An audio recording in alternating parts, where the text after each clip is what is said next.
ইরানের পররাষ্ট্রমন্ত্রী Abbas Araghchi যুক্তরাষ্ট্রকে কড়া ভাষায় সতর্ক করে বলেছেন, ওয়াশিংটন যদি ইরানকে সামরিকভাবে পরীক্ষা করতে চায় তবে তেহরান যুদ্ধের জন্য সম্পূর্ণ প্রস্তুত। ইরানের চলমান সরকার বিরোধী বিক্ষোভ এবং তা দমনে তেহরানের ভূমিকার প্রেক্ষিতে কদিন ধরেই সামরিক পদক্ষেপের হুমকি দিয়ে আসছিলেন মার্কিন প্রেসিডেন্ট ডোনাল্ড ট্রাম্প। এবারে ট্রাম্পের সেই হুমকির প্রেক্ষিতেই পাল্টা জবাব দিলেন ইরানের পররাষ্ট্রমন্ত্রী আরাকচি।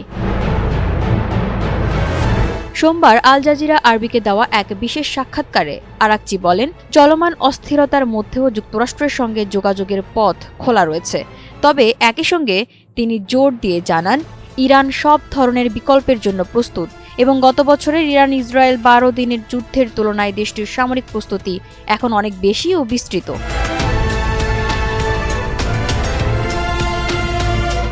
সোমবার আল জাজিরা আরবিককে দেওয়া এক বিশেষ সাক্ষাৎকারে আরাকচি বলেন, চলমান অস্থিরতার মধ্যেও যুক্তরাষ্ট্রের সঙ্গে যোগাযোগের পথ খোলা রয়েছে। তবে একই সঙ্গে তিনি জোর দিয়ে জানান, ইরান সব ধরনের বিকল্পের জন্য প্রস্তুত এবং গত বছরের ইরান ইসরায়েল 12 দিনের যুদ্ধের তুলনায় দেশটির সামরিক প্রস্তুতি এখন অনেক বেশি ও বিস্তৃত।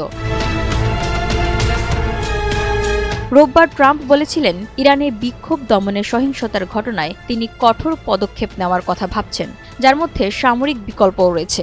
অর্থনৈতিক সংকট থেকে শুরু হওয়া এসব বিক্ষোভ ধীরে ধীরে ইরানে ব্যাপক কাঠামোগত পরিবর্তনের দাবিতে রূপ নিয়েছে।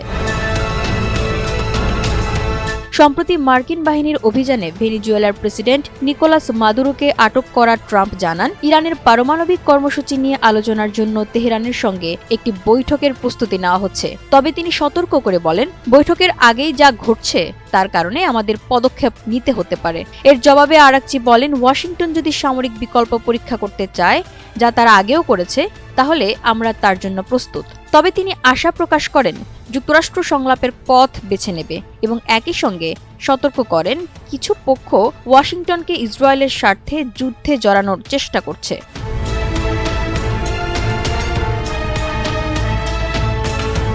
সাক্ষাৎকারে হতাহতের প্রসঙ্গেও কথা বলেন ইরানের পররাষ্ট্রমন্ত্রী। তিনি দাবি করেন, সন্ত্রাসীরা বিক্ষোভকারীদের ভেতরে ঢুকে নিরাপত্তা বাহিনী ও সাধারণ মানুষের উপর হামলা চালিয়েছে।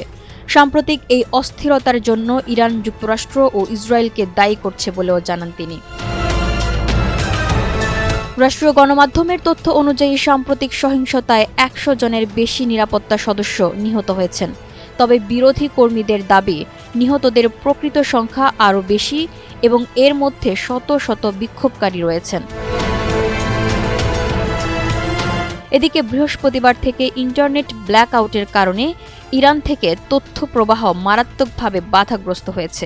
এ বিষয়ে ইরানের পররাষ্ট্রমন্ত্রী জানিয়েছেন, নিরাপত্তা সংস্থার সঙ্গে সমন্বয় করে ধীরে ধীরে ইন্টারনেট সেবা পুনরায় চালু করা হবে। আরাকচি আরও জানান, যুক্তরাষ্ট্রের বিশেষ দূত স্টিভ উইটকফের সঙ্গে তার যোগাযোগ বিক্ষোভের আগে ও পরে অব্যাহত ছিল এবং এখনও চলছে। তিনি বলেন, ওয়াশিংটনের সঙ্গে আলোচিত প্রস্তাবগুলো তেহরানে পর্যালোচনা করা হচ্ছে। তবে ওয়াশিংটনের প্রস্তাব এবং আমাদের দেশের বিরুদ্ধে দেওয়া হুমকি একে অপরের সঙ্গে অসঙ্গতিপূর্ণ। তিনি বলেন, হুমকি বা চাপ ছাড়া হলে আমরা পারমাণবিক আলোচনার টেবিলে বসতে প্রস্তুত। এ সময় তিনি প্রশ্ন তোলেন, যুক্তরাষ্ট্র কি সত্যিই ন্যায্য ও সমতাভিত্তিক আলোচনার জন্য প্রস্তুত? এদিকে ইরানের সংসদের স্পিকার মোহাম্মদ বাঘের ঘালিবাফ হুঁশিয়ারি দিয়ে বলেছেন, যুক্তরাষ্ট্র যদি বর্তমান অস্থিরতায় সামরিক হস্তক্ষেপ করে, তাহলে মার্কিন সেনা ও ইসরায়েল ইরানের লক্ষ্যবস্তুতে পরিণত হবে। এজন্য ওয়াশিংটনকে ভুল হিসাব না করার আহ্বানও জানান তিনি। অন্যদিকে হোয়াইট হাউসের মুখপাত্র কারোলিন লেভিট অভিযোগ করেছেন, ইরান প্রকাশ্যে এক ধরনের বক্তব্য দিচ্ছে, কিন্তু ব্যক্তিগত যোগাযোগে যুক্তরাষ্ট্রকে সম্পূর্ণ ভিন্ন বার্তা পাঠাচ্ছে। ওয়াল স্ট্রিট জার্নাল জানিয়েছে, ইরানের উপর হামলার বিষয়টি বিবেচনার পাশাপাশি তেহরানের সঙ্গে আরও সামরিক আলোচনার প্রস্তাবও খতিয়ে দেখছে হোয়াইট হাউস। এদিকে ইরানের প্রেসিডেন্ট মাসুদ পেজেশকিয়ান রোববার দেশের অর্থনীতি ঢেলে সাজানোর প্রতিশ্রুতি দিয়েছিলেন।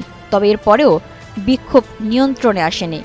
উল্লেখ্য, গত বছর ইসরায়েলের সঙ্গে ইরানের 12 দিনের যুদ্ধে যুক্তরাষ্ট্র সরাসরি অংশ নিয়ে ইরানের গুরুত্বপূর্ণ পারমাণবিক স্থাপনায় হামলা চালিয়েছিল।